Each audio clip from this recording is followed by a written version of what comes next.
નમસ્કાર, આપ જોઈ રહ્યા છો સ્પાર્ક ટુડે ન્યૂઝ। છોટાઉદેપુરના પુનિયાવાડ ખાતે આવેલી એકલવ્ય મોડેલ સ્કૂલના વિદ્યાર્થીઓ ફૂડ પોઈઝનિંગ મામલે ચૈતર વસાવાનું નિવેદન સામે આવ્યું છે।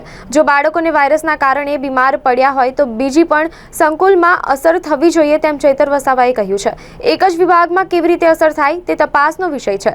આજે તેમની મુલાકાત લેવાના છે અને લેબોરેટરીના રિપોર્ટ આવ્યા બાદ અમે સરકારને રજૂઆત કરીશું। જે પણ લોકો જવાબદાર હશે તેમના પર કાર્યવાહી થાય તેવા અમારા પ્રયાસો રહેશે।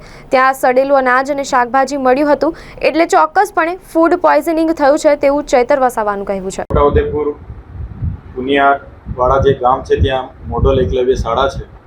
2 દિવસ પહેલા ત્યાં ફૂડ પોઈઝનના કારણે ત્યાં 16 જેટલી દીકરીઓને અચાનક બીમાર પડી ગઈ હતી। ત્યાંના શાળા પરિવાર મેનેજમેન્ટ સાથે અમે વાત કરી। એમણે કીધું કે વાયરસ હતો, પણ વાયરસ હોય તો આજુબાજુ બીજી પણ શાળા સંકુલ છે તેમને પણ અસર થવી જોઈએ। તો એક જ વિભાગમાં કઈ રીતના આવી અસર થઈ એટલે એ તપાસનો વિષય છે। આજે અમે એમની મુલાકાત લેવાના છે અને એમના જે લેબોરેટરીના જે પણ રિપોર્ટો આવશે એ બાદ જે પણ કાર્યવાહી કરવાની થશે અમે સરકારને એની રજૂઆત કરીશું અને જે પણ લોકો જવાબદાર હશે એમના પર કાર્યવાહી થાય એવા અમારા પ્રયાસો રહેશે।